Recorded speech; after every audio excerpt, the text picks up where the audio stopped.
Hey everyone, welcome to the Confidence Queen podcast. I'm your host, Nikki, and I have Jessica and Haley as our special guests for our episode 4. Thanks so much for coming. So a little bit about them is they are owners of the Wholesome Keto Treats. Yes. Yeah. Why don't you guys tell me about your shops? You have 2. Yes. We have 2. Okay, so tell me about them.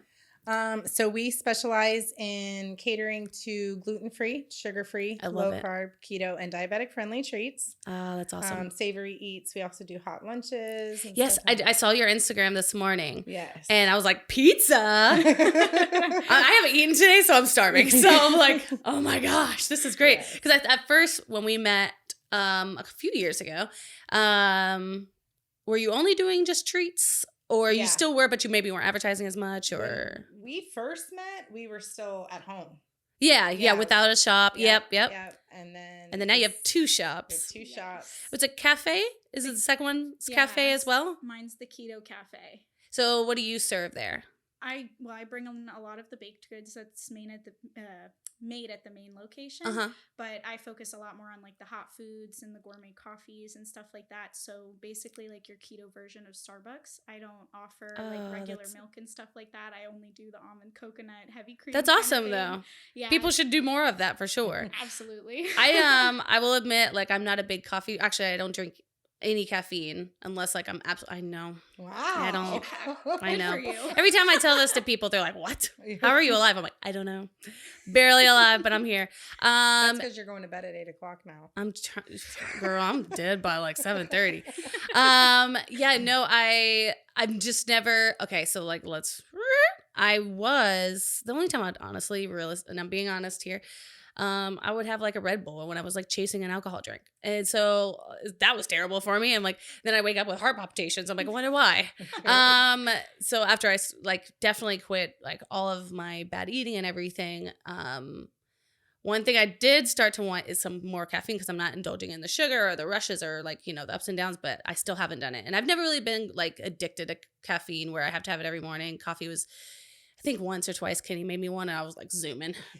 But what happens with me is it gives me a little bit of anxiety and I feel like it races my heart too much and I'm already like because I get palpitations a lot. So I just cut out caffeine completely unless maybe some of it's like in a soda or something here and there. But but that's cool. So again, tell me more. So we started this journey on accident, like I was telling you. Back in 2018, my oldest son, her brother, was diagnosed with cancer. And I literally just took to the internet, cures for cancer. Yeah. He was given a 30% survival rate. Keto happened to pop up. There's so much research with keto. And just epilepsy, obviously diabetics. Yep. True keto is also gluten-free. I don't know if I didn't know that. Yes. I thought it was like very like no carb, but also like no sugar kind of thing. Well, it's definitely no sugar, but the bigger aspect is wheat. What the farmers' government does to our wheat is really sad. They want a field to grow and feed 100,000 people where a field should only feed 100 people. And so they're adding the modified GMOs to the wheat, thus making it not real wheat, and it's processed. It's all processed. So true keto would be gluten-free as well. Gotcha. Which was super important for us because 3 months prior to us getting Brandon's diagnosis, my dad had been diagnosed with a gluten allergy. Oh, wow. So at 42, it wasn't like he had it his whole life. But again, when he was diagnosed, sorry to cut you off. No, you're good. The doctor literally told us if we go to Italy or France or anywhere, or even Canada overseas, he would be able to likely consume that type of wheat because they don't do what we do here in the U.S. to our food. Yeah. I've been researching a lot. And I know cancer just thrives off sugar. Yes. Just loves it. And again, ever since changing December 17th, I was like, I'm done. And I just started immediately changing my diet. I've been addicted to like research everything. And I was like, and we all heard and we all know that like sugar it reacts to your brain just like cocaine. or just like other drugs, and we crave it, and like because we are craving that dopamine and that serotonin feeling that it gives us, but it's like actually killing us because of that. Yes. So it's insane. And I'm terrible with sugar. Yeah. I'm the first to admit. It's in everything. It's in everything. Yeah. And then the foods that don't have it, you're like, what is this? Yeah. Which actually, it's funny. Just last night, I accidentally bought dairy-free ice cream, and it's like little tiny ones. And my son, he wanted something, and I just grabbed him. I got his favorite flavor, and he's like, "Try it. It tastes terrible." And I'm like, "Yeah, but it doesn't really taste that bad." And then I tried it, and it almost tastes like frozen whipped cream in a sense. It's not even like I don't know. Definitely, I mean, like if you're craving it, sure, but I wouldn't probably eat it, which is crazy that my taste buds don't like it, even though it's still very sweet. Yeah. It was still very sweet. It wasn't sugar-free at all, but it was dairy-free, and I still taste like the crazy difference on how our bodies just want all of these terrible things. Bad things. Yes. Yeah. So going back, okay, so in 2018 you started? Yep. Okay, and you started because of Brandon, your son, and your brother. Yes. So if you guys haven't catched on, their mother and daughter, Dio here. I love it. Yeah. So we start at home. So Yep. tell me the journey of starting at home. It was literally reaching out to friends. This was at, the beginning of the height of keto. So everybody was like, oh, I want to lose weight. Yeah. FYI, I was a little over 300 pounds when I started That's this crazy. as That's well. awesome. Yeah. So I have lost and kept off a little over 130 pounds. Amazing. So it does work. Yeah. And it is sustainable for long term, and it's not a diet, it's a lifestyle. And that's one thing I think a lot of people have to understand too, is that you can cheat. It's not good, and I don't like it. And if I accidentally do go to the market and consume something that we're not supposed to, sugar actually has the effect of alcohol for me. Like I can't drive. I feel drunk is the best way to describe it. So it kind of gets you a little high in a sense. You're like, oof. Yeah. Drunk is the best way to Wow. Loopy. All my words don't come out right. It's happened a few times, and literally the kids are like, did you get into the vodka today? That's so crazy. I mean, in a sense, I kind of wish that would happen to me, because then it would take me away from sugar a little bit easier. But yeah, because it's no fun. And then if I consume gluten now from not having it for so long, just the digestion does not work as it should, and whether it's constipation or the other way around, it's no fun either. So I definitely try to not cheat on those things, because the outcomes. Well, regardless, like now that you made a habit of it, and it's just such a healthier. It's going out. It's going out with friends. It's going out. With, yeah. Like you guys just going out. Like, where's it going? No. It's like you guys went on your thing the other day and you had to cheat. Yeah. It's going out. That's if I can stay at home in my box, hard. then there is no issues. And then obviously we make everything so that I'm going to show them here in a minute. It's so good. Alternatives to everything. So and these look amazing. I'm like, and I saw your Instagram of all. I'm like, that's delicious. Okay, so when 2018, you're still working. So you contacted all your buddies, your friends, everybody, and just said, hey, I'm baking. Like, will you try this stuff first? Is how it kind of started.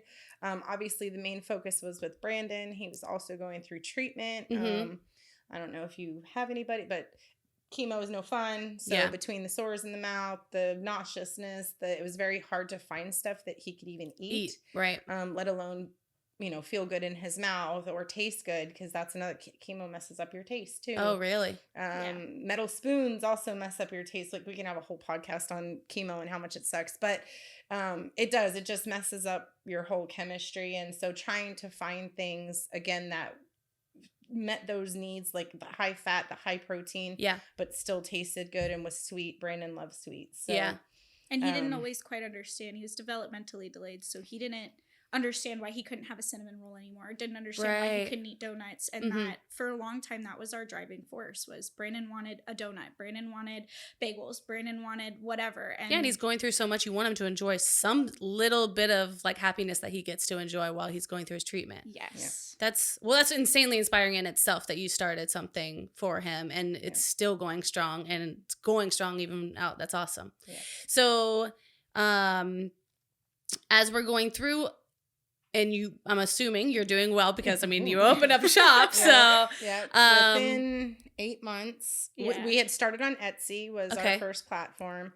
And that was all home baking, all through Etsy, and that like 8 months, almost to a year. And then it got so big, I took over the house, and at that point, my husband was like, "Nope, we're done. You got to go. Yeah. Go find you somewhere else." Yeah.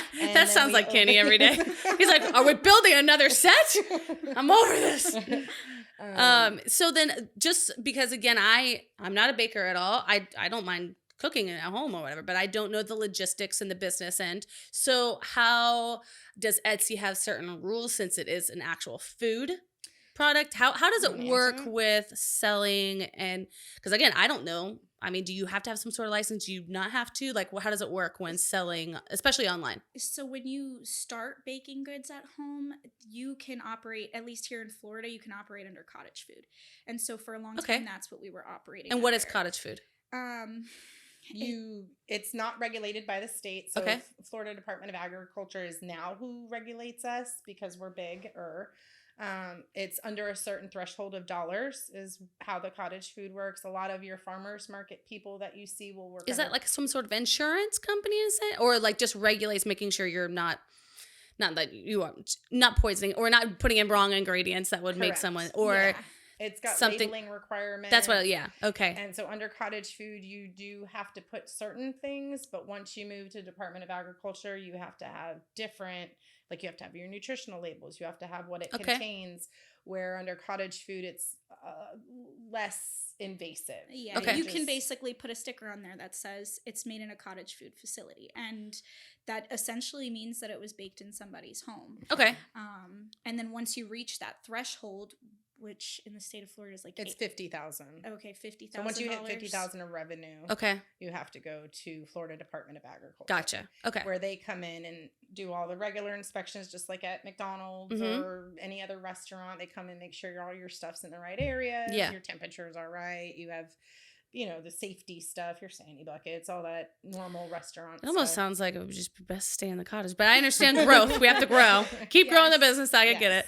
Well, but working under cottage food makes it easy to kind of develop new stuff because you don't have to, like, every time we develop something new, we have to go in and we have to break down the macros. We have to come up with new ingredient labels. We have to just, it's a pain in the butt, quite frankly, to come up with new recipes and new things offer, I bet. Even just changing. We recently changed one of the recipes and took an ingredient out, and now it's like, because we have to go through and change all of the labeling and the macronutritional information.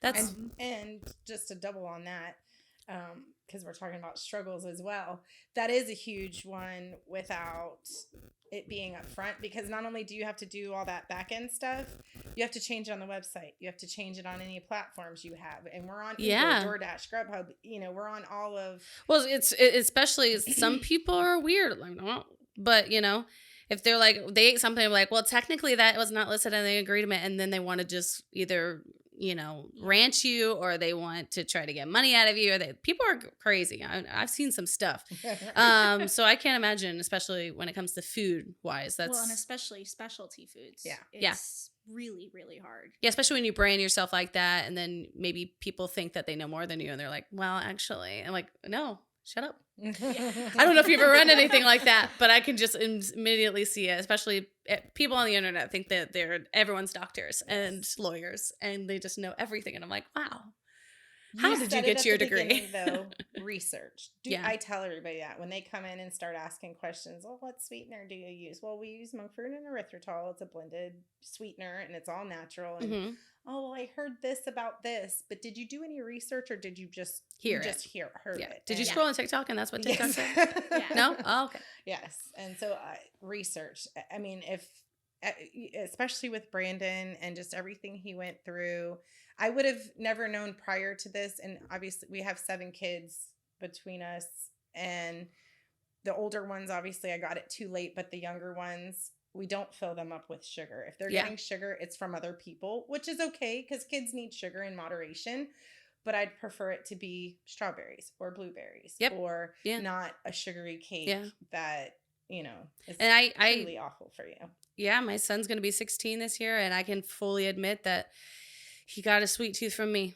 And trying to get him off of sugar has not been easy, and it's probably not going to be easy. Like, he's just, I need to educate him more on trying new things. He's very much like, I like this and I like this kind of thing. Yeah. But maybe as he gets older and amazingly enough, though, especially like just health, not just keto, but there is alternatives for M&Ms. There is alternatives for donuts. There is alternatives for chips. There is alternatives for gummies. I would have known you loved gummies. I would have brought you.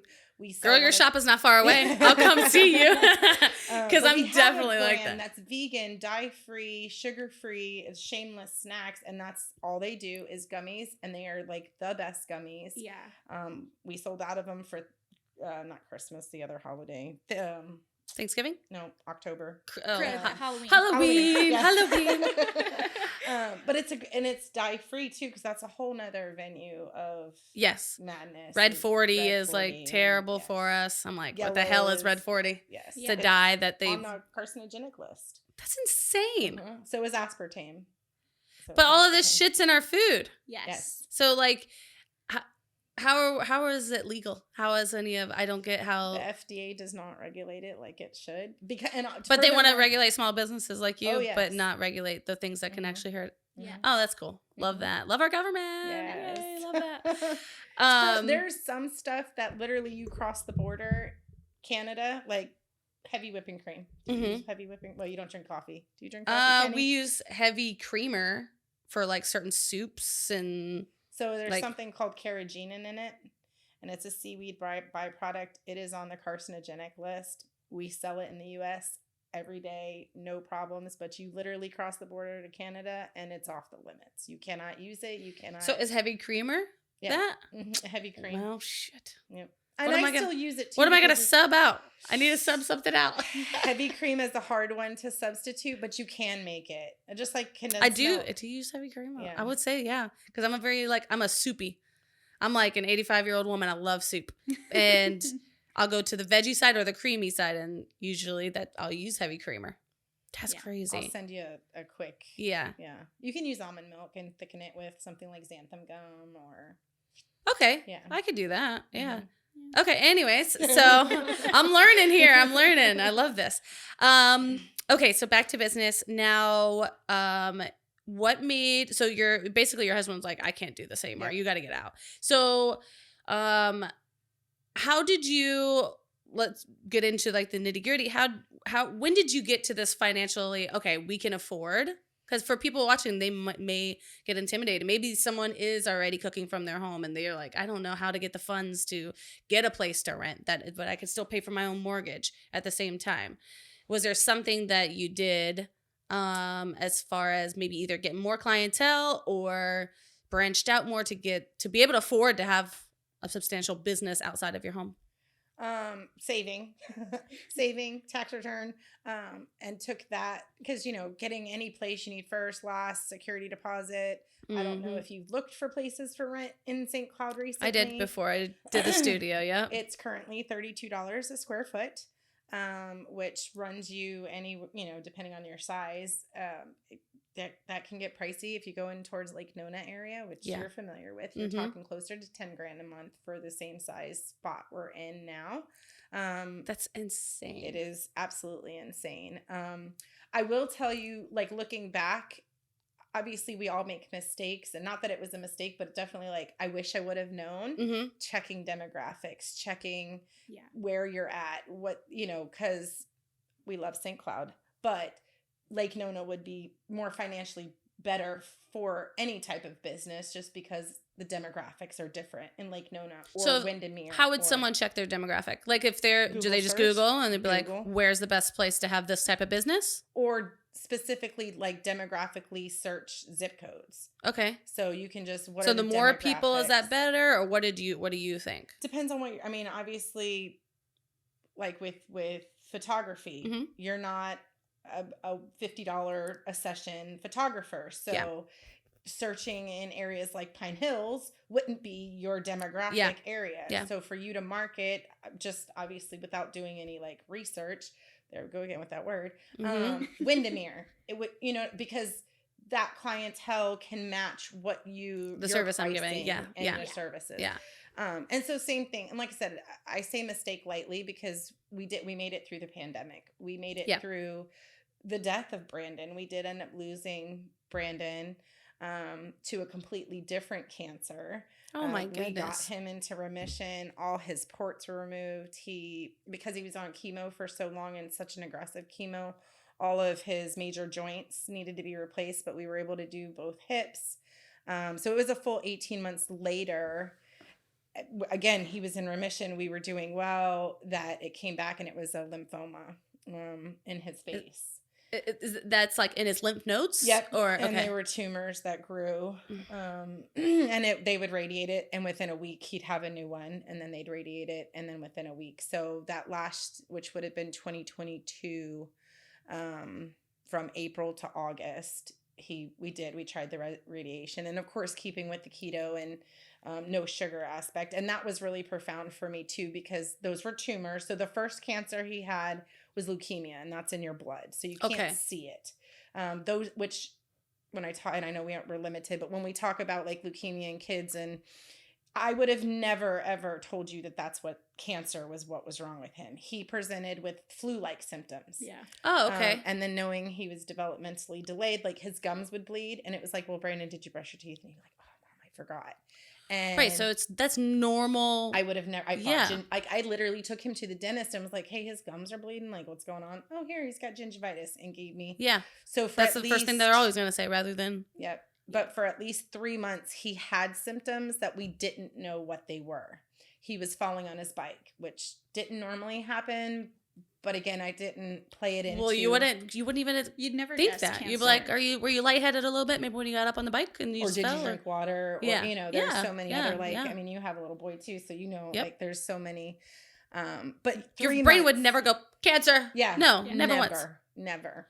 And of course, he was older too. So after he was diagnosed and like we cleaned out his room, his pillows were all bloody. He was having nosebleeds, but never told us. Oh. And so again, I mean, do you go into Aiden's room and go, "Oh, let me check your seats"? No, you yeah. don't. Like I have a 14-year-old home. I would never be like, "Oh, let me go check your sheet." But again, I didn't put two and two together. But there was at least 3 months of symptoms that we didn't know or couldn't connect. Right. And then I took him to the chiropractor, and that's who finally he looked at me, and he's so against Western medicine and amazing Dr. T at the Joint now. But he looked at me and he's like, "You need to take him to the emergency room." And when he said that, I knew something was wrong, because he is not the type of person that would tell you to go to the doctor. Just like go now. Yeah.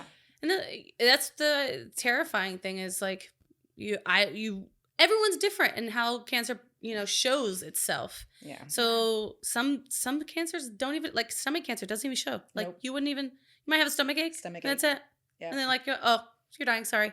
Yep. It's crazy. It's scary, especially like in Aiden. He's at this age where he won't tell me certain things. He just won't. He's like, "I'm fine. I got a headache. I'm good, Mom. I just have a headache." And he'll blow it off. But unless I drill him, you just still never know. And that's, but leukemia, you said? Yep. And that's more of like a childhood cancer, or it's I don't know. I'm just going off of what. So it's not. And in a typical person, it starts as lymphoma. They give you chemo, and then you eventually, from the chemo, actually catch or get leukemia. Okay. Because leukemia is, again, it's blood.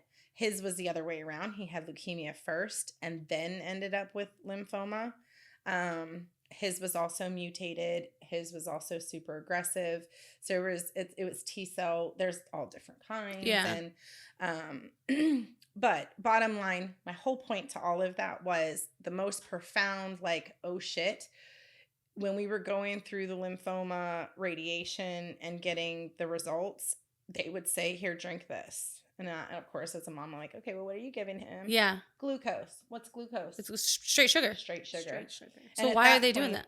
It lights up cancer. Why does it light up cancer? Because it's eating it. Because it's reacting to it. Yeah, it wants it's it. Making the cancer react. And so So they do that to see where the cancer is? To put them in a CAT scan. Okay. And do the whirly thing. And then it shows them where the cancer cells are. Okay. But that was the most profound, like, oh shit.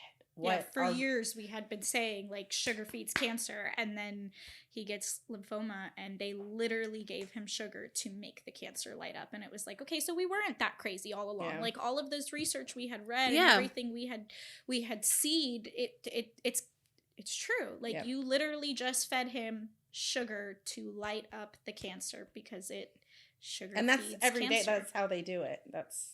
When you're going in, that's So I obviously know people who have had cancer and who have passed and who are still struggling with it, but obviously I've never physically went through, so I don't know how the process of fighting cancer actually works. I obviously know that there's radiation, there's chemo, there's other means, there's holistic things, there's whatever you choose for your own healing, but again, I've never physically, so I didn't know about the glucose, and I do know that, sugar is like so profoundly terrible for our bodies. Yes. Yeah. And I still feed it to myself. You're gonna inspire me. I'm like, Kenny, get all the sugar out of this house. I'm not doing this anymore. And he's just gonna be like, oh my gosh. It's the easiest way to do it, though, is just go through your whole pantry and your fridge, get rid of everything you're not supposed to have, and then as you continue But certain things turn into sugars, like pastas and... Yeah, definitely don't do pasta. Yeah. That's also really high in rice, carbs. So if you're trying to, like, do low carb, don't do pasta. Well, I mean, just for, like, my son and Kenny, they still definitely eat pasta. They still have their crazy mac and cheese. So they still... too. It took life's gonna get hard, Kenny. It took probably two, and again now the kid, like we have macaroni and cheese in the cupboard because my personal beliefs, kids need carbs. It's the good carbs that they need. So instead of buying like regular Kraft macaroni and cheese, I try to stick with like the organic macaroni and cheese. Does it always happen? No, shit's expensive. Well, yeah, that was gonna be my next question. I'm like, well, for people that are watching, like, what if they just, real talk, cannot afford to go and buy all this organic shit? Like, what's some healthy alternatives that they can just limit on? Or stay on the outside of your grocery store. Yeah, the middle stuff. Don't go into the middle at all, period. Stay on the outside. Hit your meats, hit your veggies, you know, cut the snacking altogether. But or make your own snacks. Yeah. I mean, like there is a lot of super easy ones. Yeah. Which I one of our next steps is to get into doing like little mini YouTube videos of snacks. You should make TikToks. It will be viral. People are all about, like, I'll go on there and I'll be on there just up until I'm going to bed. And I'm like, how do you make this? What? And then you heart it, and then you'll turn up on people's algorithm, and that's how. If you guys are not on TikTok right now, I'm going to like embed this in your brain. We are on TikTok, but that is a whole nother ball game. Like, I know. So I'm you talked fighting about it. baking. I never baked a day before in my life. I couldn't bake, not even a box cake. Yeah, okay? not to save her children. I could not bake anything. Now cook, I could cook, and I could cook for an army, but baking was not a forte of mine. Okay. It literally spawned with this, and that was also never like I did go to school and I got a degree in business, but not baking business. Yeah. And so who was the baker? Who you just taught yourself? Yeah. Well, then you do need to be on TikTok. You do need. Hey, do you know how to bake? Did your mama never teach you to bake? I'm gonna teach you to bake. Here, and that's how you ring them in. They're like, no, actually, I don't know how to bake. Let me watch this for 6 minutes, and then before you guys leave here, I'm going to be like, go on TikTok because it will streamline, especially that you guys still do online orders, right? Yeah. So even if they can't physically come into your shop, they can order online. And I was watching, this is crazy. Her name is Nat's Kitchen. Okay. She's in England. I don't know this woman.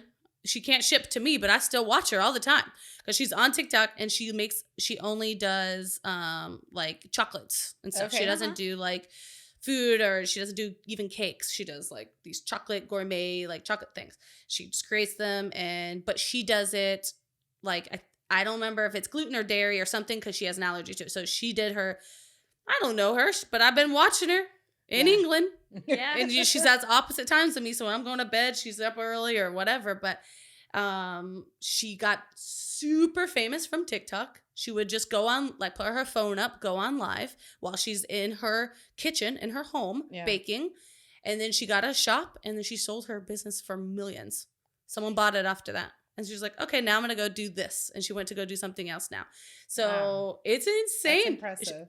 Only from TikTok. She's like, she was in her home, in her kitchen, and she just had a little stand. And the thing is, she was admitting like all of this. So that's how I know. She's like, yeah, I do this from my home. I got young kids, so I have to do this now. And then not even a year later. But she went on live when people were asking questions like on live. So she was very consistent. Live is very, very important. And even like you can just be there to like cook and be like, oh yeah, so we use this for what we're making now. And people just love it. They just want to engage and like, what are you doing? What are you making? And it's entertaining to them. Yeah. Especially if someone has a passion for it, but they either definitely can't do it or just won't do it. Or maybe they want to, but they're watching what you're doing to see if they could do it. I do a lot of behind the scenes, come to work with me. I share a lot of like my daily life. It took a long time for me to like get that mindset of, okay, I gotta film this real quick, because you're busy doing your actual job. Yeah. And you're not like in your brain like, oh, I should film this. Or usually at the end I would go, oh, just wrapped up a photo shoot. And that's when I would remember. And then I started getting, Kenny, you need to do behind the scenes of me. Film me behind the scenes, because I realized people wanted to see me in action. And then some people were asking, oh, well, what camera do you use? What editing do you use? What do you do here and here and here? And so I started sharing that more. Maybe I'll be at a wedding venue, so I started talking about the wedding venue more. You could do like a client that's been ordering from you. You don't have to say their names, but like, oh, this client always orders from us. They always get this order, and here's what their order is this week. Or we had a celebrity come in, or we had this famous person, or we had the mayor, or you want to hear about famous people? Yes, I do. So we have a friend who does professional bodybuilding. Okay. It's a female. She's a local. I won't like tell you her name, so I don't know like what her restrictions are, but she does work for a local law enforcement agency for us. Okay. And she just got her pro card for women's fitness. And she may or may not have been or is seeing Dave Bautista. So we have actually gotten to make 2 cakes for him. That's amazing. Yes. And we've had a few that have come across, but he's local, and that's super neat. If you could just give us a shout out, that'd be nice. But hint, hint. Dave. What you could do then is reach out to him saying, hey, we made you a couple cakes. Are you cool if I use your name in one of my videos? And most of the time they really don't care. They're like, yeah, I mean, I love your cakes. I keep ordering. Why not? Yeah. Some people may want privacy and they say no, and that's okay. You could just be very vague like you're being. Hey, I can't say it, but I made this, and still people will be like, I wonder who it is. Let's see if she drops any hints, and people watch it because they want to hear it. So if you ever need help with it, I've trained myself. I've done tons of research. I literally, and I say this on almost every freaking podcast, I feel like, but I live, eat, sleep, and breathe this stuff. So like, if I'm not physically at a shoot, I'm thinking about what my next things are going to be for a shoot. I'm thinking about the next things Kenny's going to be building for me for a shoot. I'm thinking about she's got your planned out calendar for I told him if he don't like it, he can go somewhere, but he ain't going to because he loves it. He secretly loves it. And when I'm laying my head down at night, I'm watching research stuff on like what I can do for my next videos or and it's again, yes, am I maybe like slightly workaholic? Yep. But I like really love it. So to me, it's like, it does feel like work, but not to where it's draining me, to where I'm like miserable. I might be tired the next day a little bit, but in general, I love it, so. But I do want to, congratulate you, maybe acknowledge the fact that you've been taking more time. That's probably for yourself. Oh yeah. I kind of had to force ever since December 17th, I really had to focus on me. Yeah. And just take that. But I saw you guys just went and did something fun on the jet skis or something last week. And I think that's like, especially for somebody who's even thinking about starting it. Yes, we have to be workaholics, but we also have to know when to go, okay, calm down. Yeah. Because there was, especially going through treatment, we didn't go on vacation. Yeah. You forgot to live. Right. Yeah. No, we didn't go to the fair that's every year that we used to go to. Obviously, Brighton's in the hospital. We can't go, something like that. But you have to take time for yourself. Mm-hmm. You have to take the vacations. You have to go to lunch with your spouse. You have to do those things. Yeah. Otherwise, you lose the passion. Yeah. To do it. Yeah. Don't forget that you're human behind the business. I could totally see that for sure. And I'll give Kenny the biggest props because he's the one that kind of sometimes forces me to. He's like, Nikki, chill it out. Nikki, you've been editing from 9 a.m. and it's almost midnight now. I need you to like just put it down. Yeah. And did you eat today?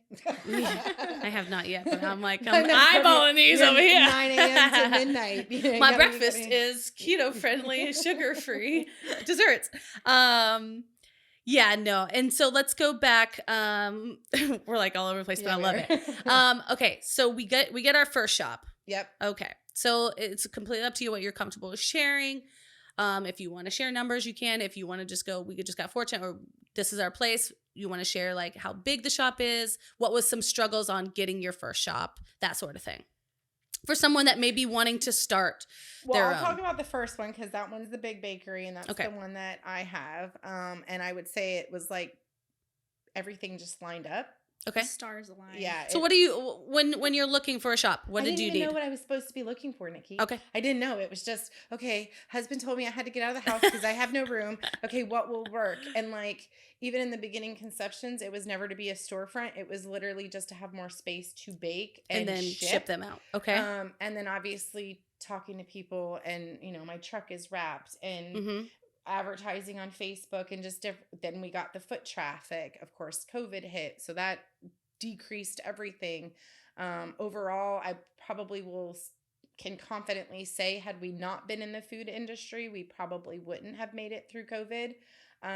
Just because the whole world changed. Yep. Oh yeah, I know. But people still needed to eat. So we were essential and still able to open and do what we needed to do. And then, you know, the next thing, obviously we have the economy to think about. People aren't, like you said, can't afford it. Don't, you know, where do you get it from? So there's tons of struggles. The big shop is in roughly 1,600 square feet. Okay. Half is bakery, half is storefront. Okay. Storefront and storage. Yeah. We have a paying room up front. But we've been able to sustain what we need. Our turnaround, like if we're baking stuff, it's being baked and put on the floor same day. Okay. There's not a whole lot of storage of food. Like we don't hold food. Like we're baking it, you're placing an order. It's taken us 2 to 3 days to bake, prep some of the stuff like the cheesecakes. We obviously have to bake them and then decorate them. So that may be a 2-day process. Yeah. And so it started with me and Haley at home. And then we just slowly got employees. Now we have a strong team of 6. All of the kids go to school except for me and her. By school, I mean college. Okay. Our head decorator is going to school at Valencia for culinary. So she's awesome working on, you know, making that. And she actually graduates at the end of the summer. And hopefully she'll go on to bigger and better things. But we're small.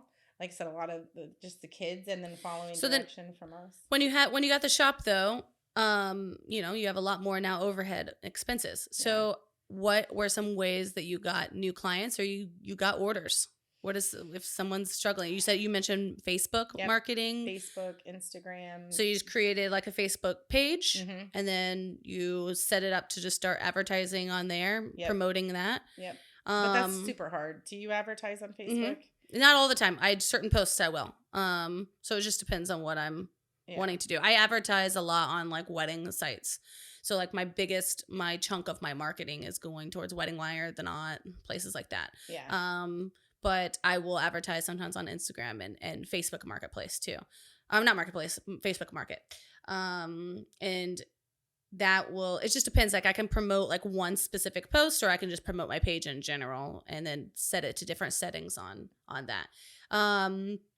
But I share a lot of pictures. So in general, maybe someone that's trying to start out too, did you, do they take pictures of everything that they're making? Like what would you suggest? Yeah. And while we love you and your photos, you don't always have to hire. We have in the past. For certain like new products coming out, you know, a friend will, I'm going to work on this portfolio. Can I take photos? Sure. Absolutely. Yeah. But with all the new, especially product photos with all, you know, CapCut and what's the other one? photo something. You can do it on your phone. Yeah. You don't need That's true. to. Yeah. Well, and take advantage of other stuff too. So once you get to the point where you can get on like DoorDash, Grubhub, and Uber Eats, each one of those platforms tends to offer a free photo shoot. And if you ask the photographer during the photo shoot, hey, can I get access to these photos? 9 times out of 10, they'll tell you yes. And so we try to specifically choose what we're sending out there to get photos of. Of course, it's always a hit or miss too, because we've had a couple come by that did like really terrible photos, and it was just like, what just happened? But you don't pay for them, and so it's kind of like, well, yeah. I mean, at least we got some pictures that we didn't have to take the time to take, because that takes a lot of time out of the day. And then a light box that has been. We have like a little just collapsible light box, and those are pretty nice too, because they can take a photo from a 5 to a 10 really, really fast. And it can be the exact same product. And if you don't know what a light box is, just Google. And you can also create one yourself. You can build one yourself pretty cheap too. You gotta do a video of Kenny doing one. Yeah. We actually have these V flats that are almost the exact same thing, but they're like as tall as, like man, like they're 8 foot. Okay. So, because they're meant to do like bigger scale things. So we actually have them in the room over there. So yeah, the biggest thing too, I think, what would you say was some natural fears to start branching off and growing? Ooh, natural fears. So we opened the second store July of last year, and that one, it's at Oviedo, so it's about an hour from here. 45 minutes to an hour. So you were like, by St. Cloud, we got to go further. Yeah. Well, yeah. In a way, we didn't want the two shops to compete with each other. We needed a different market and a different clientele. But we had also done pop-up markets where we were going to farmers markets and stuff like that. And that was mostly my job. I would go to all these different farmers markets. But Oviedo was one of our pop-up locations. So I'd pop up at a kiosk there in Oviedo and just sell the baked goods. And we had a large number of people who requested our hot foods and their refreshers and the drinks and stuff like that we weren't able to bring at the time because I was at a kiosk. I didn't have a place to put a toaster or something like that. Yeah, makes sense, yeah. And of course, there's regulations behind what you can and can't do in that kind of scenario. Some of the stuff is really stupid complicated and it's dumb, but,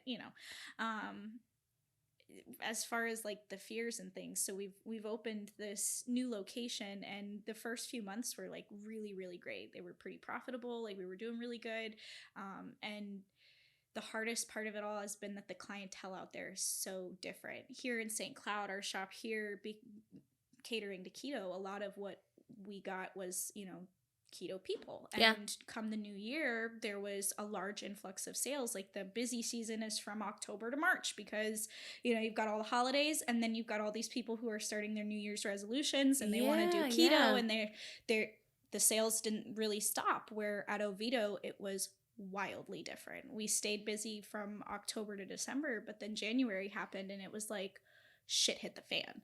It got really scary because it was like, I don't know what's going on. The sales have dropped significantly, and those are nothing that we change. Our recipes are all the same. Clientele is still pretty much the same, but out there I'm catering more to people who specifically have allergies. They're people who have gluten allergies or dairy allergies, or they're vegan or whatever. And instead of getting that rush of people from the new year like we were used to, we didn't get that out there.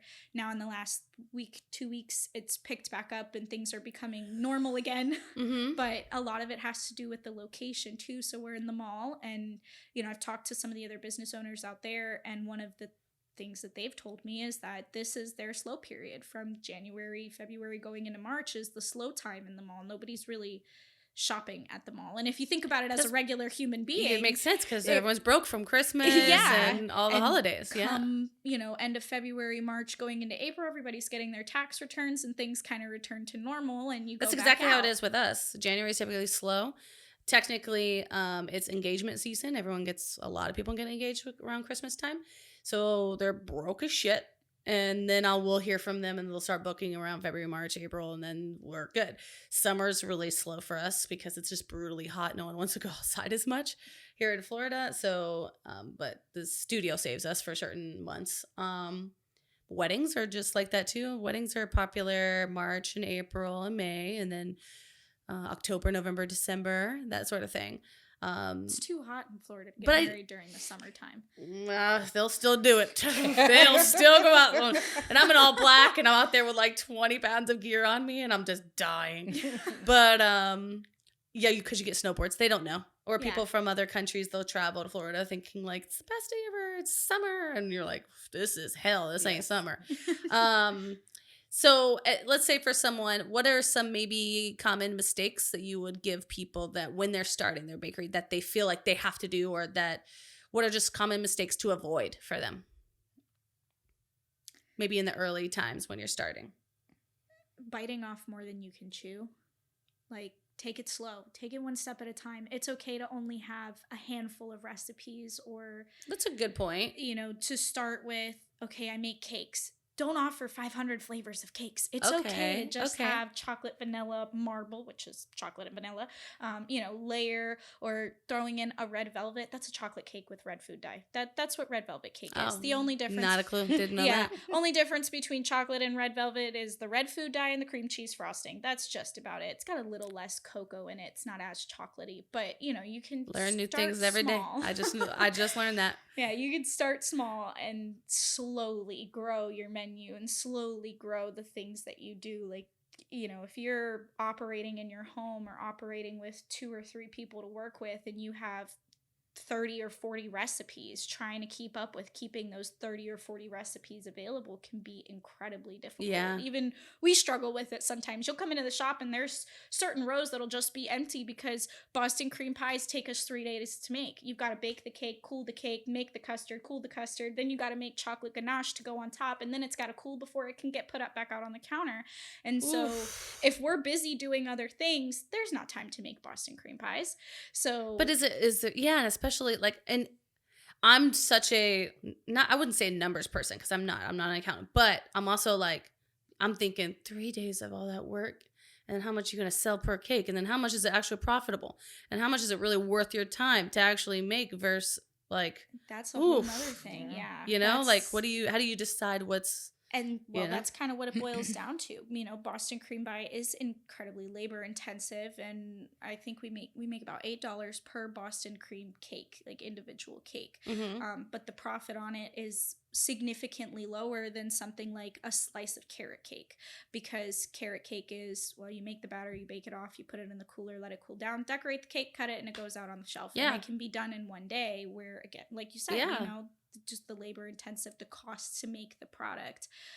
And that kind of all goes back to don't bite off more than you can chew. It's okay to start small. It's okay to start with something that only has a 1 or 2 step process. Perfect it, get it down, get it good, get people that like your product. And then once you have the time to dedicate to doing those more time intensive recipes, or doing them on a custom basis too. That's we do a lot of custom stuff where it's like, okay, well, we'll do that for you, but it's gonna cost you. Like, unfortunately, it sucks, but you have to run a business. You have to survive too.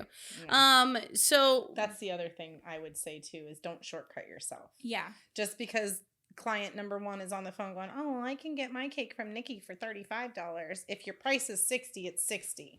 You priced it out. You've been working at this hard, not to shortcut yourself. Yeah. In anything you do, not just business, but you're valuable and your worth is in that. And it took me, I think, several years, definitely at the beginning, to realize my worth of my time.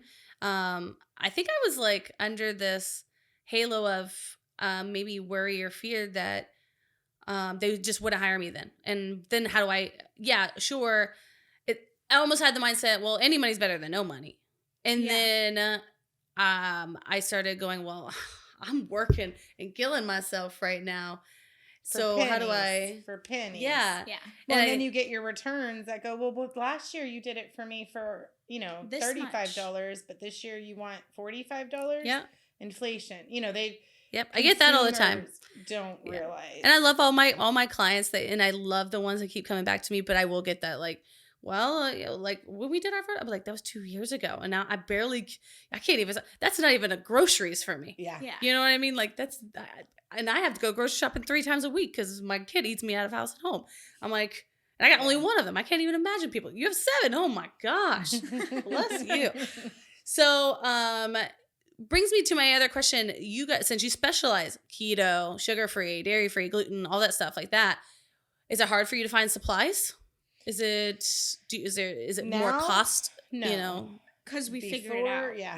Before, yes. Probably another obstacle I would say, recommend to somebody is get your, if you're doing something super niche like that, where we can't just go to Walmart and get almond flour, because that almond flour is crap.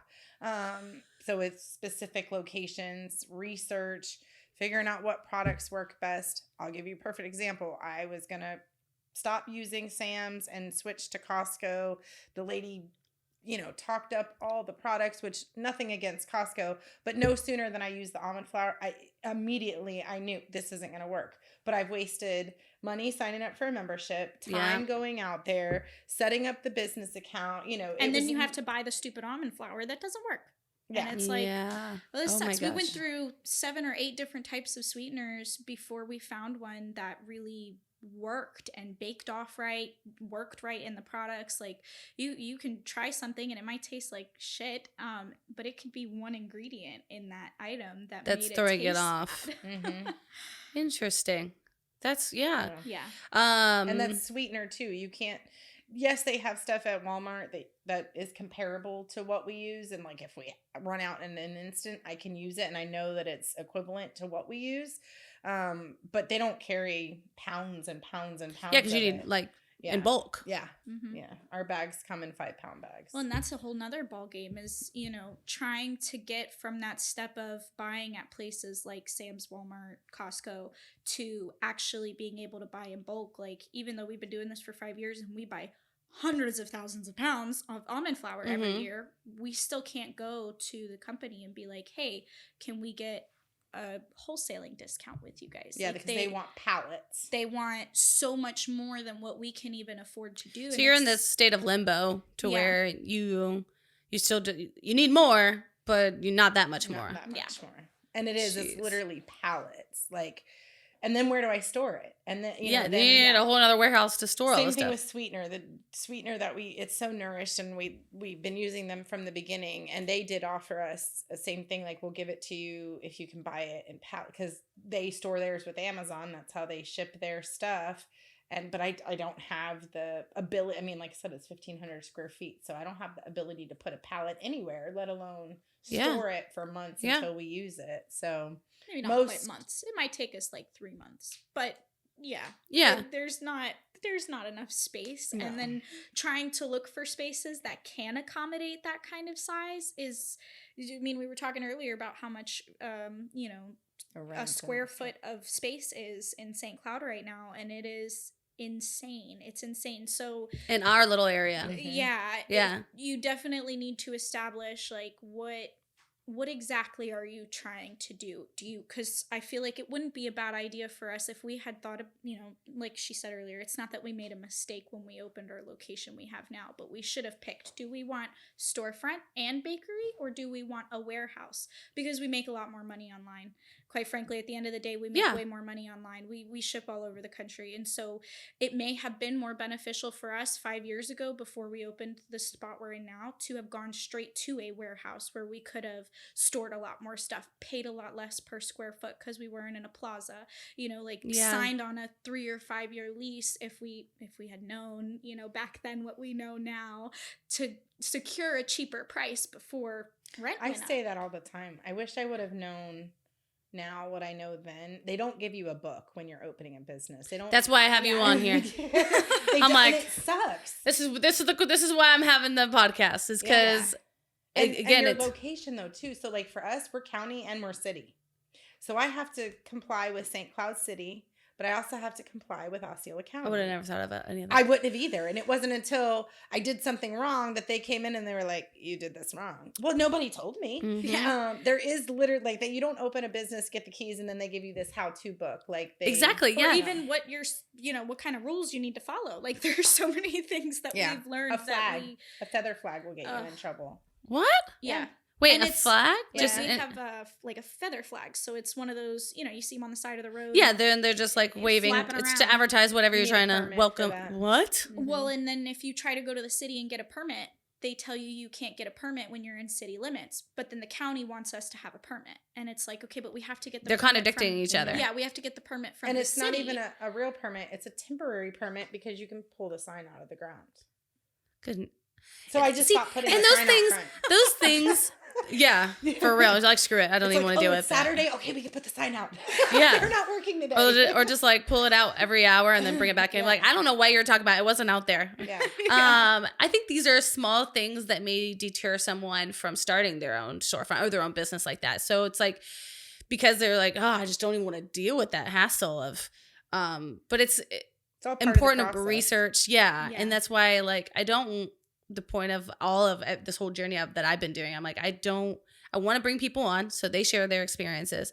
So you can go like, oh, I never even thought about that. And like you know, and, or maybe someone's dealing with it now and they're like, oh, thank God someone else knows. You know what I mean?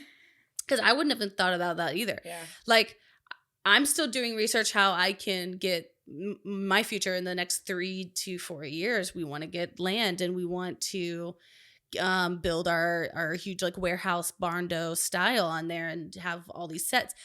Well, to do that, we're gonna have to go in the more, because it's I had to be careful because it's commercial, or not commercial, but not like residential. So I have to go more agricultural. Yeah. So I have to get some animals on there so that I can avoid certain things that's gonna make me not be able to do what my dream, you know what I mean? Yeah. Which doesn't matter to me. I want goats, I want chickens, I want them all. So that's fine with me. But again, then I have to have a certain amount of property, and then just finding that property. Yeah. And then I can't have it to where it's too far out because no one's gonna drive to me they don't want to drive an hour and a half to get to my studio. But I can't have it too much into the city because that property doesn't exist. Yeah. So what do I do? So and hopefully that's what we're researching. We're doing all of the Manor or Bay Lake. I don't know. No? I don't know. Manor's right here. I know, but I don't know if I want to. Maybe we'll go further in the Popka area. I don't know where we want to go because again, I just have to wait for my son to get a little bit out of high school. Yeah. So because then the doors open up, I can go all around, or I don't know. So we're in the midst of still our research, but research. And that's, I think, if someone is currently researching, you could still do the at home. Yeah. Do the at home online selling. And I think like, I didn't know about the cottage label or whatever it's. Yeah. I didn't know. So I was like, how do people do it from their home though? How do you get by with that and it be legal and that you could sell things? I know it's possible because people do it, but how do you do it? So that's really interesting. Well, and it is different. It's a state by state basis. Yeah. Too. Okay. So, if you're not from the state of Florida, you definitely need to look into it and just see if they offer cottage food laws there and what cottage food laws you have to follow. Because they may be slightly different. It might be a $25,000 threshold instead of a $50,000. Okay. Or, something along those lines. Or they may have certain limitations on what you can and can't make.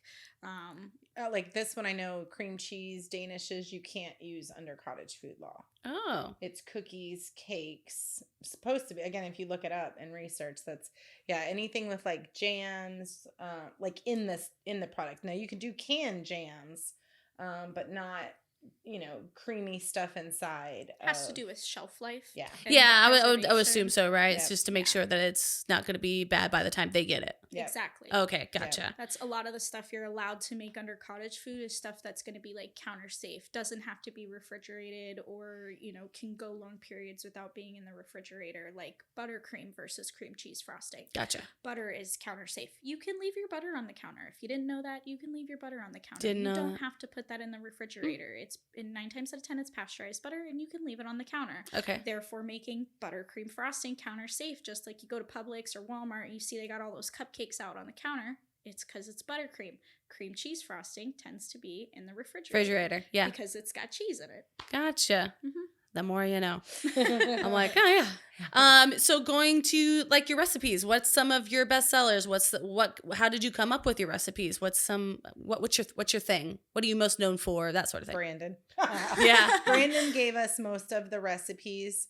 Now, we tweak them based on what clients want, or I get a craving for something. So like our newest, we have 2 new brownies out. It's the strawberry cheesecake brownie. So our brownies have been on the menu the whole time. Okay. I would say they're probably one of our top sellers. Super fudgy, warm it up, add ice cream. It's effing delicious.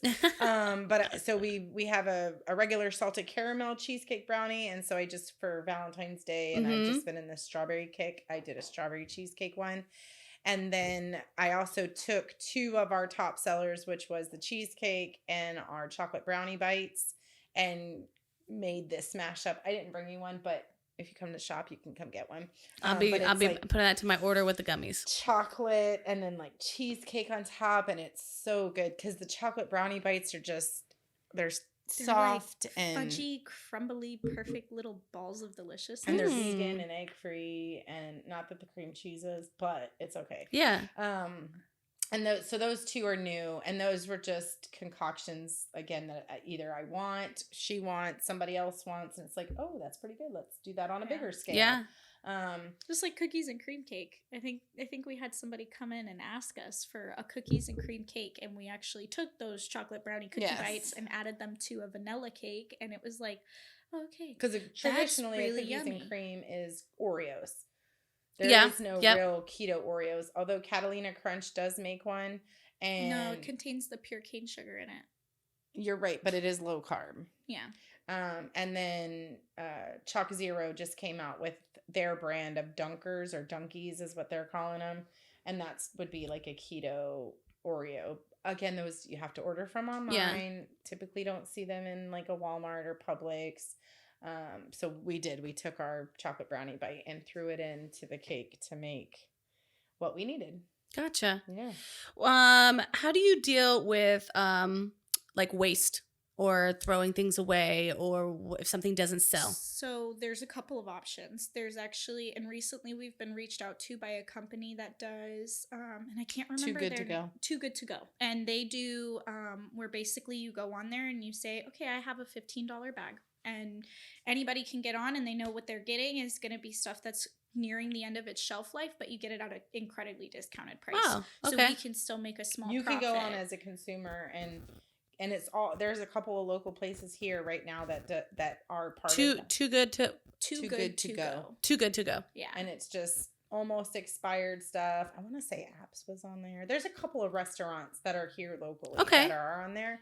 And then do you just pick it up from them, or you pick it up from the restaurant, or you buy? How does that work? You put it up on their platform. And like she said, you'd say, okay, this is a $15 mystery bag. Mm-hmm. And then they would say yes. And then I'm not sure if it's a delivery or the people come in. Is it like... I believe that they come in. If I remember correctly, they come into the store. But it could be really great for somebody. We had talked earlier about how expensive this stuff can get. Yeah. It could be really great for, and that's countrywide. If you're struggling to buy groceries in general, and you really, really want baked goods, or you really, really want to feel like you're going to be able to go out and eat something, check out Too Good to Go, because you can get incredibly discounted stuff that's nearing the end of its shelf life, needs to be eaten within a day or two, and you have to understand that part of it. But you can get away with getting cheaper food.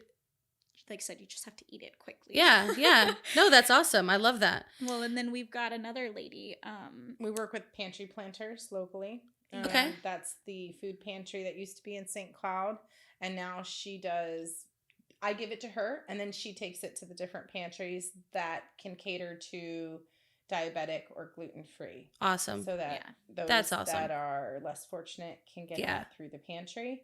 I just hate like when I go to grocery stores and I see them clearing out. I'm like, that's all going to the trash.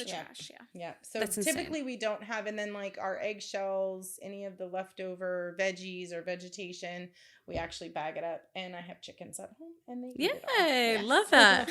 Okay, beautiful. Yes. So, where are we currently? We are. We have 2 shops still selling online. Where do you sell online? That'd be wholesomeketotreats.com or wholesomeketotreats.shop, depending on which location you wanted to go to. The Oviedo Mall has the Keto Cafe, so that's 1030 Oviedo Mall Boulevard. Both are on Instagram and Facebook. And what's your Instagram handles? At Wholesome Keto Treats or at the Keto Cafe. Okay. Yep. Awesome. And then as far as where your business is are you like just leveling because you got the new shop, so you're just leveling out, seeing where it goes? Or are you trying to expand some more? What's to come? Right now, expansion would be nice. Yeah, that'd be glorious. But we're just taking it one day at a time.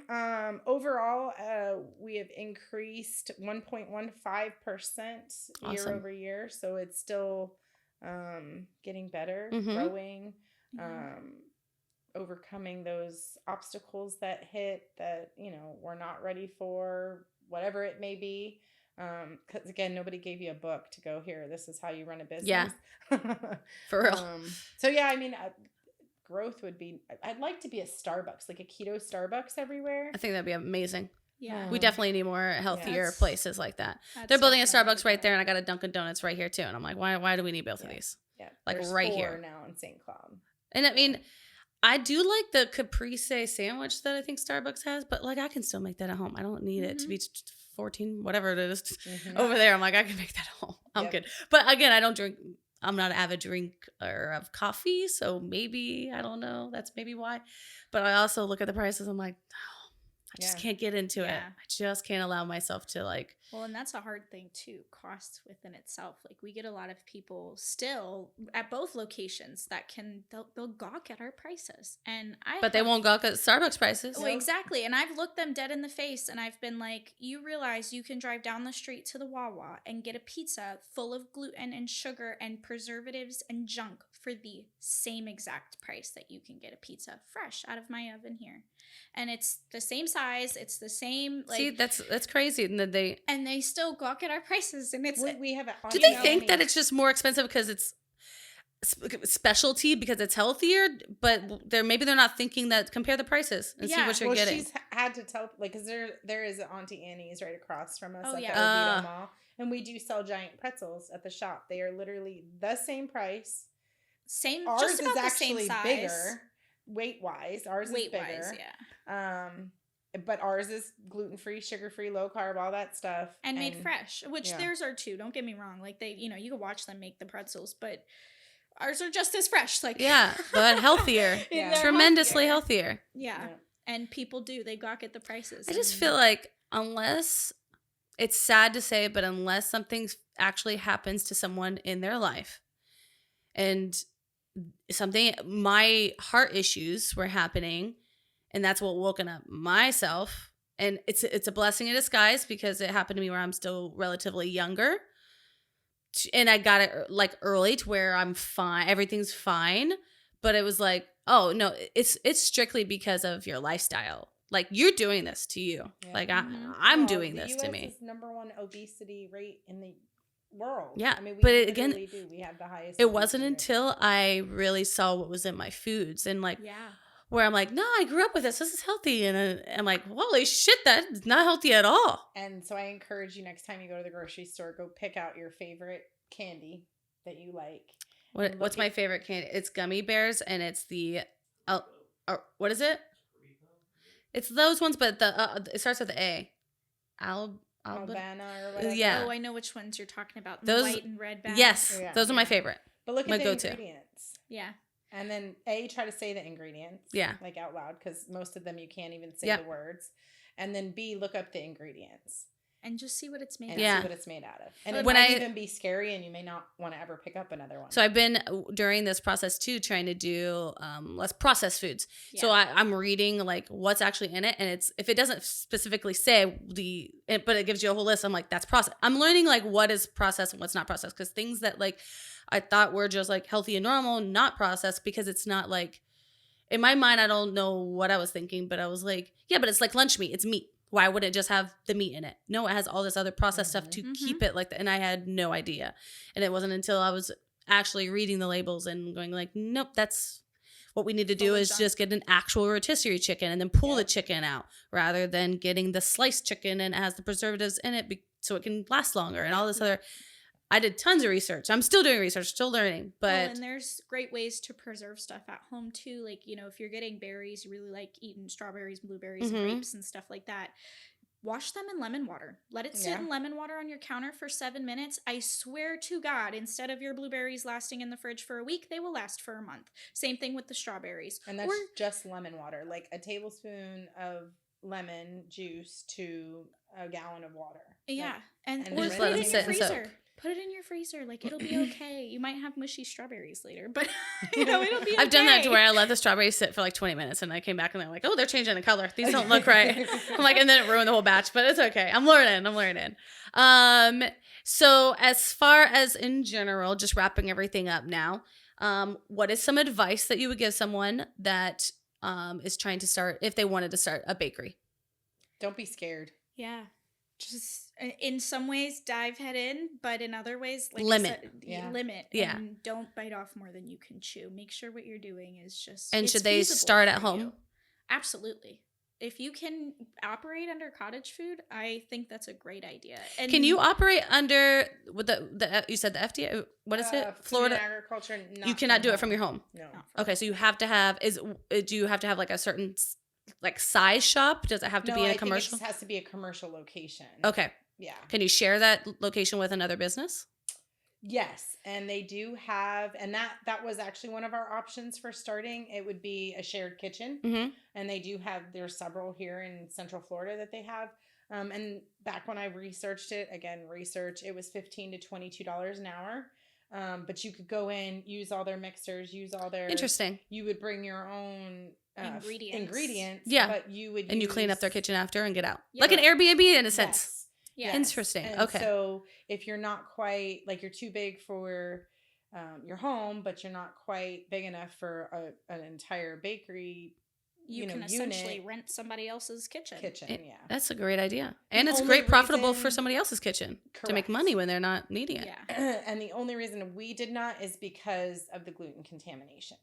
Okay. We are dedicated gluten-free. And it sticks to everything. Really? It sticks to metal. It sticks to plastic. It sticks to glass. It sticks to It's also in everything. It's in your shampoo, in envelopes. It's in toothpaste. It's in literally everything that it's not supposed to be in. Jeez. It is in everything. Yeah. I implore anybody who hasn't taken the time to read a nutritional label to go into your pantry and read just like 5 of them. Just out of curiosity, to just read them and figure out what's inside of your food, because you would be blown away the kind of things that they feed us.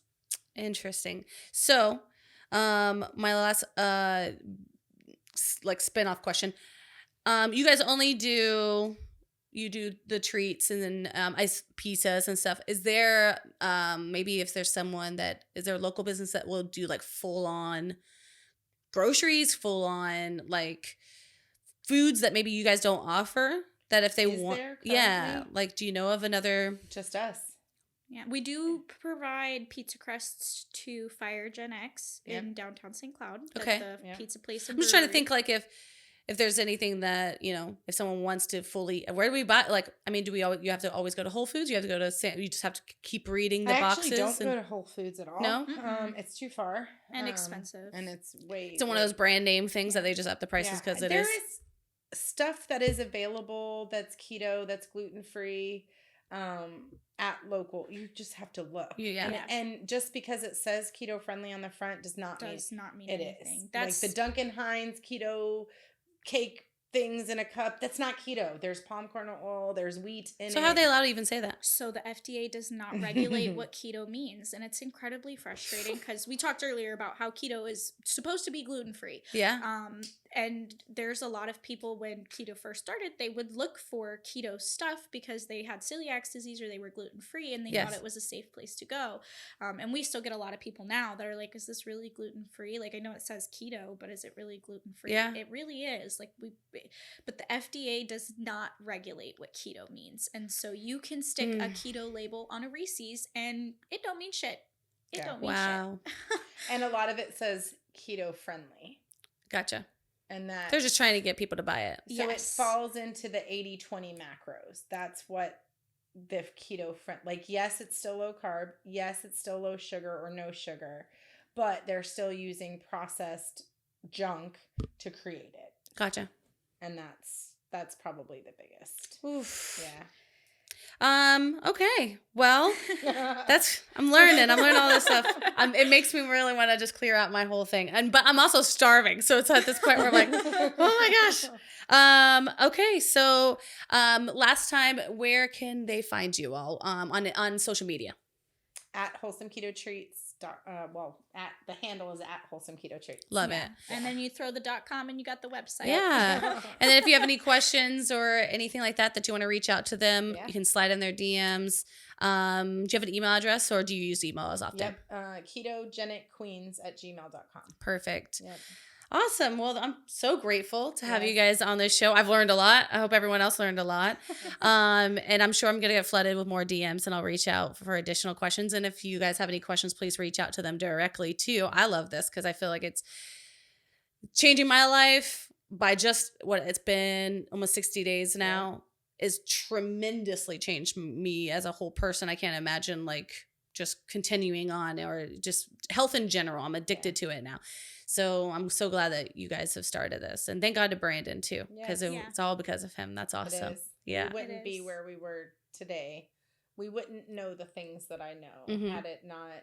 A lot of people are like, "Oh, I'm so sorry." Yes, I miss him. Yes, I wish that we could go back and he wasn't diagnosed with such a horrible thing. But if we didn't go through those experiences, we wouldn't be where we are right now. Absolutely. I wouldn't be healthier. We wouldn't have the bakery. We wouldn't know any of, just like, until you research it, until you go through those life experiences, you don't know. Yeah. Yeah. So that's crazy. Yeah. So before they go though, let me show you what they made. Look at this. If you guys want have a bad sweet tooth like I do, this is the way to go. And where do you guys ship? You ship all around? Yeah, you might want to help me. Am I doing it the wrong end? I'm over here like. So you ship worldwide? Not worldwide, U.S. U.S. only. Yeah. Okay. And Puerto Rico. Oh my gosh. Yes. There we go. If that don't look like some gore. Kenny, don't let her eat all that. That one was for you. Look, I'm going to show it up here. Look at this. That's our cheesecake bento box, and that is chocolate and peanut butter with chocolate covered strawberries. Yes. And so I smell the peanut butter. Yes. The little squares on top would be our rendition of Reese's. So that was another, like, Brandon's like, man, Mom, I just want Reese's. I just want Reese's. And so we take our chocolate, That's amazing. we get from Coco Polo. Coco Polo, and hand make them all and stuff them with and the peanut butter we make, we hand make it. And before people get all like, oh yeah, it's comparable to normal rates that you would get anywhere else. Yeah. So it's not like, oh, you're getting something fancy and it's going to cost me triple of what it would at. So they can't even, if you're already buying it at a normal store, you can afford them. So, well, this is awesome. Thank you guys so much. Thank and you. I could get you guys, because I think what we're going to end up doing for the podcast is going into a lot of different avenues, not just business related. It could be health related. It's all about just inspiring and just talking. So I have another girl who's like went through a ton of like hormonal things. So she wants to come back on. We talk about that. We can talk about more health things down the road. I love it. All right. All right. A cooking class or whatever. Oh my gosh, it'd be so much fun. We could do that. Okay, well, thank you guys so much. Thank you. All right.